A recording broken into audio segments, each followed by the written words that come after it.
जिसे आप इतना अच्छा दोस्त कहते हैं, एक और फिर आखिरी वहां बार पे बहुत बारिश हो रही थी तो देखने का आपका मन नहीं किया?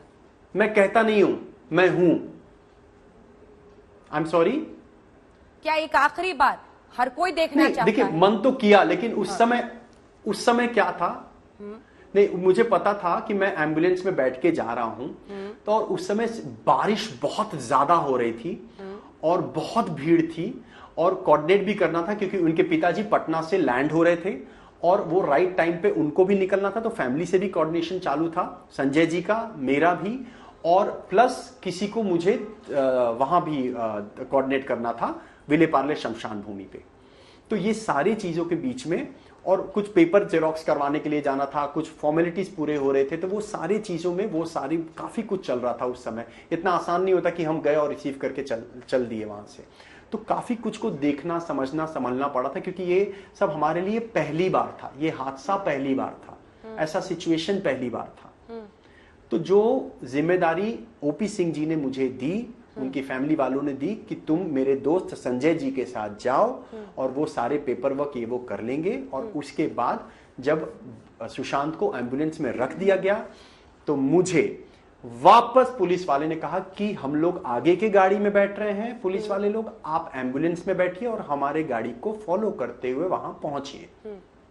पता है दोस्ती की क्या बात सबसे अच्छी होती है संदीप जी?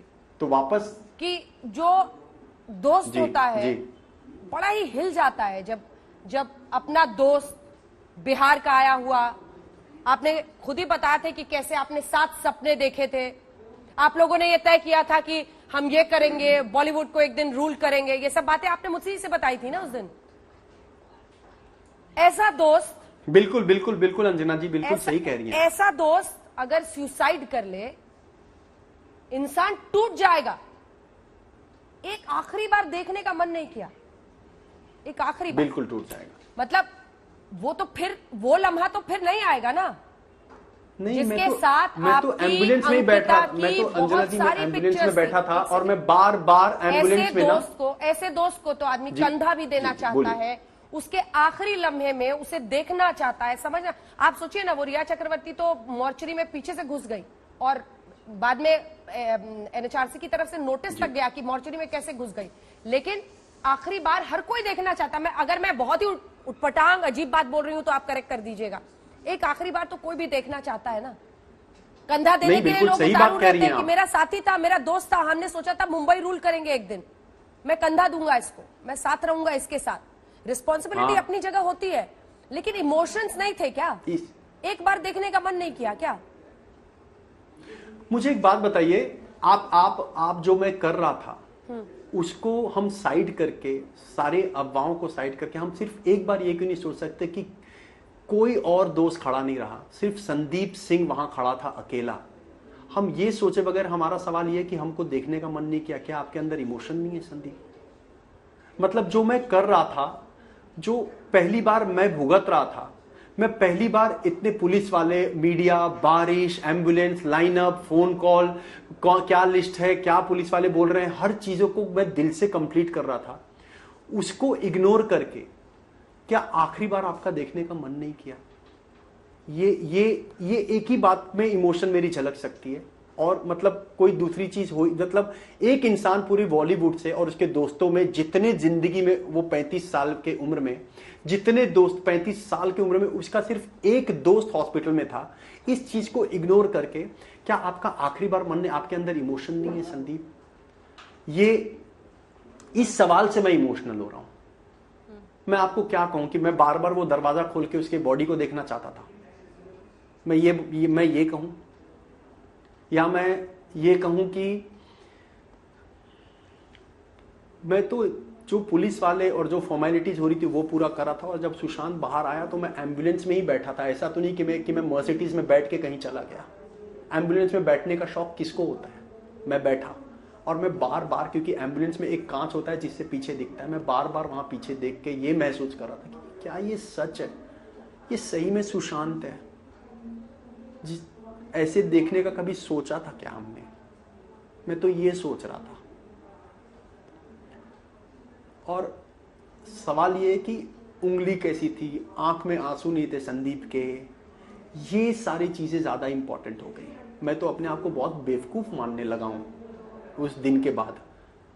मुझे लगता है कि मेरे इन दोस्त जो है ना अभी के, जो सजेशन दे रहे थे कि तुमको नहीं जाना चाहिए था, मेरे को उनकी बात मान लेनी चाहिए। पर अब इन सवालों के से घिरे रहने से अच्छा है कि इंसान किसी के फ्यूनरल में अब जाए ही नहीं। मुझे तो ऐसा लग रहा है, वेट करे कि जब 13वीं होगी तब जाए इंसान। और क्यों एक टीआरपी के लिए, कुछ लाइक्स के लिए इंसान के साथ ऐसा करना चाहिए? मेरे मम्मी को, मेरी बहन को सोशल मीडिया पे गाली देने का हक किसने दिया है लोगों को? 30 दिन तक आप चुप क्यों रहे? 30 दिन तक चुप क्यों रहा? मैं सबसे पहले बोला हूं, लेकिन उसके बाद इतने सवाल। मैं वो दोस्तों की तरह इंतजार नहीं किया अंजना जी कि मैं बाद में टीआरपी, मैं बाद में डिबेट पे ही बात करूंगा। कौन रोक रहा था संदीप जी? कौन कह रहा था कि नहीं इंतजार नहीं किया हूं। जो लोग आज मना कौन कर रहा था? कहाँ नहीं जाना चाहिए? आपने कहा ना कि लोग मुझे रोक रहे थे। जितने भी दोस्त हैं, स्कूल्स के, कॉलेजेस के, ओवरसीज के, मेरे जितने लोग हैं, सब ने, मेरे फैमिली वालों ने कहा कि तुमको नहीं जाना चाहिए था, बाकी लोगों की तरह तुमको इंतजार कर, तुम फंस गए, तुमको लोग उंगली उठा रहे हैं, तुम्हारी इज्जत चली गई। आपने पढ़ने की कोशिश कीजिएगा कि मेरी मम्मी और मेरी बहन पे क्या बीत रहा होगा और क्या क्या लिखा है लोगों ने उनके बारे में। इसलिए आज मैंने चुप्पी तोड़ी है 30 दिन बाद। जब मैं घर से बाहर निकलता हूं, क्योंकि मैं नॉर्मली निकलता हूं, मेरे गाड़ी में छुप के नहीं निकलता हूं, तो मेरे कांच पर, मेरे सोसाइटी के अंदर कैमरा लेके दौड़ रहे हैं, मेरे घर पे आके बेल दबा रहे हैं, कैमरा लेके अंदर जा रहे हैं।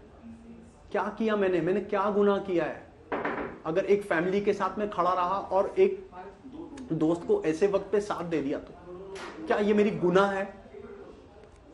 कोई झूठ, हर झूठ का सवाल का जवाब देने के लिए मैं बैठा हूं यहां पे।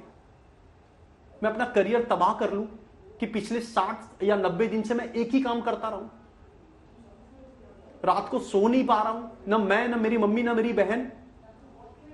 गुस्सा आता है तो भी चुप रहता हूं। मैं भी 35 साल का ही लड़का हूं। मैं ऐसा नहीं क्योंकि जिंदगी जी चुका हूं। हाँ। मैं भी स्ट्रगल किया, मैं भी आइसक्रीम बेचकर ही ऊपर आया हूं। 20 साल लग गए यहां पे पहुंचने में। और आज लोग एक एक चीज की उंगली उठाने क्योंकि मैं किसी के पास जाके खड़ा हो गया और तबाह करने में। किस बात की? अगर किसी को जेलसी या किसी को कुछ भी प्रॉब्लम है, मैं उनसे हाथ जोड़ के माफी मांग रहा हूं कि मेरा पीछा छोड़ दीजिए। अब मैं अवेलेबल हूं किसी भी इन्वेस्टिगेशन के लिए। मेरे बैंक अकाउंट्स, मेरी सारी चीजें ओपन है। नमस्कार, मैं हूं अंजना ओम कश्यप। हमें उम्मीद है ये वीडियो आपको पसंद आया होगा। लेटेस्ट खबरों के लिए यूं ही देखते रहिए आज तक, और इस वीडियो के पसंद आने पर लाइक, शेयर एंड सब्सक्राइब करना ना भूलें।